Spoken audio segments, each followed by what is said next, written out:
fait des prières pour Marie, parce qu'il y a dans certaines églises, alors il ne faut même pas prononcer le nom de Marie, parce que Marie, voilà quoi, c'est quantité négligeable. Et chez vous, vous continuez donc à, suite à tout ce que vous êtes en train de dire, vous continuez à aduler Marie. Est-ce que nous n'adorons pas la Vierge Marie, nous la vénérons? Les gens ne comprennent pas certains termes grecs. Le mot latreia veut dire adorer, mais le mot proskinis veut dire vénérer. Et nous, dans la langue française, on n'a pas souvent cette subtilité dans le langage. On a tendance à croire que le fait qu'on se prosterne, ça veut dire adorer. Non, c'est pas une adoration, c'est une vénération. D'ailleurs, les personnes qui font ça sont contraires, sont contre même leur propre Bible. Puisque le premier commandement qui se rapporte vis-à-vis des hommes, parce que dans les 10 commandements, les 4 premiers concernent Dieu. Tu ne feras pas ceci, tu adoreras le Seigneur ton Dieu, tu sanctifieras le jour du Seigneur. Mais le premier commandement qui nous unit à l'autre, c'est honore ton père et ta mère. Honorer, c'est ce que nous faisons dans l'église. Nous honorons la Vierge Marie pour ce qu'elle est. Les gens disent oui, mais c'est une créature impersonnelle. Dieu l'a utilisée simplement comme une enveloppe. Ce qui était plus important, c'est la lettre qu'elle contenait, c'est le Christ qui est plus important. Et la Vierge Marie, elle n'est pas importante. Alors les gens qui disent de telles sottises, c'est très grave. Parce que je vais vous dire une chose.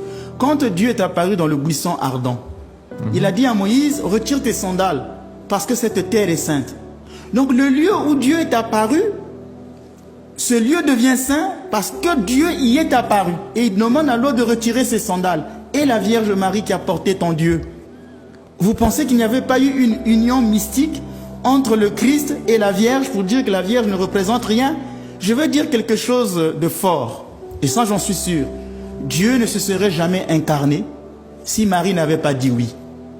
Cela veut dire que l'incarnation du Christ, du Fils de Dieu, notre salut dépendait aussi de la Vierge. Si elle n'avait pas dit oui, Dieu n'aurait pas choisi une autre femme. Est-ce qu'elle a eu le choix de dire oui ou non? Elle avait ce choix. C'est pourquoi Dieu vient vers elle. Et si elle avait dit non, le Fils de Dieu ne se serait jamais incarné et Dieu n'aurait pas pris une autre femme.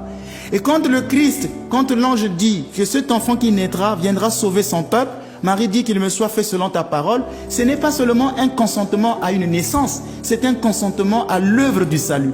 C'est pourquoi on ne peut jamais séparer Marie de Jésus. Je vais vous donner quelque chose, je vais vous expliquer une chose pour dire qu'on ne peut jamais séparer Marie et Jésus. Dans Jean chapitre 2, les noces de Cana, on est dit qu'il y eut des noces à Cana le 3e jour. Et Jésus fut invité aussi à ces noces.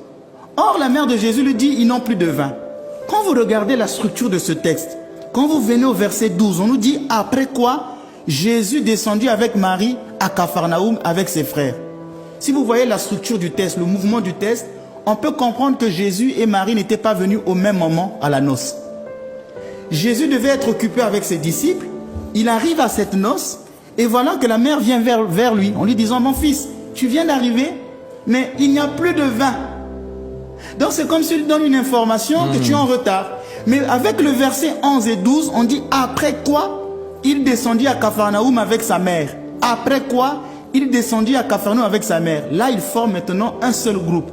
Or avant, c'était comme 2 groupes séparés. Maintenant, un seul groupe. D'où l'expression grecque metatafta, qui veut dire après quoi. Et cette expression revient plusieurs fois dans l'évangile de Jean.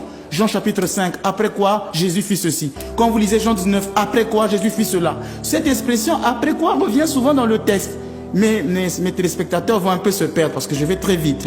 Mais vous voyez que je fais l'économie du temps, ils pourront revoir les... Mais ça tient la route, hein? Voilà, ça tient la route. Et maintenant, quand vous lisez Jean 19, on nous dit, or, près de la croix de Jésus se tenait sa mère.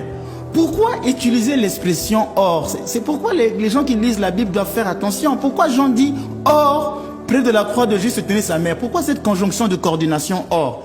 Il faut qu'il y ait une relation avec quelque chose qui vient avant. Mais qu'est-ce qui vient avant? Les soldats disent, ne déchirons pas cette tunique. Et tout à coup, le texte dit, or, près de la croix de Jésus se tenait sa mère. Le mot déchirer, en grec, c'est schizo, qui a donné schisme, diviser. C'est comme si l'intention de Jean, c'est de dire, ne divisez pas, ne séparez pas celle qui se tient près de la croix. Donc Marie, c'est l'inséparable du Christ. Elle est toujours avec le Christ. D'accord. Au moment de l'agonie du Christ, elle était là. Partout, même dans l'éternité, la Vierge Marie ne pourra jamais être séparée de son Fils. Là où il y a le Christ, là est la Vierge. Et le Christ exauce toutes les prières que lui adresse sa mère.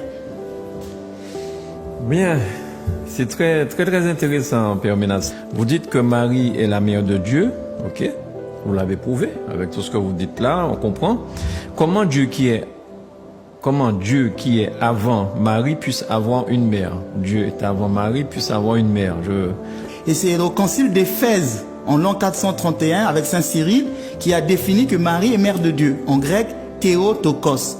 Qu'est-ce que cela veut dire? En fait, Marie n'est pas mère de Dieu le Père. Elle n'est pas mère du Saint-Esprit. Elle est la mère de Jésus. Or, cette personne, Jésus, est Dieu. Donc, ce dogme de la maternité révèle l'identité de Jésus.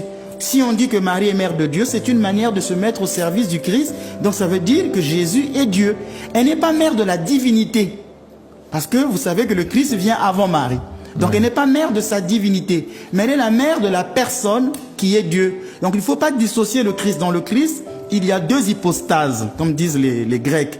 Jésus est à la fois homme et Dieu. Tout à l'heure, je disais, il est devenu homme sans cesser d'être ce qu'il est. Il est toujours Dieu. Le Verbe fait chair, c'est le Verbe fait chair, il est Dieu. Et donc, Marie est la mère de ce Jésus incarné qui est Dieu. Donc, c'est pourquoi on lui donne le titre de Théotokos, mère de Dieu. Mais elle n'est pas seulement mère de Dieu, elle est la génitrice de Dieu.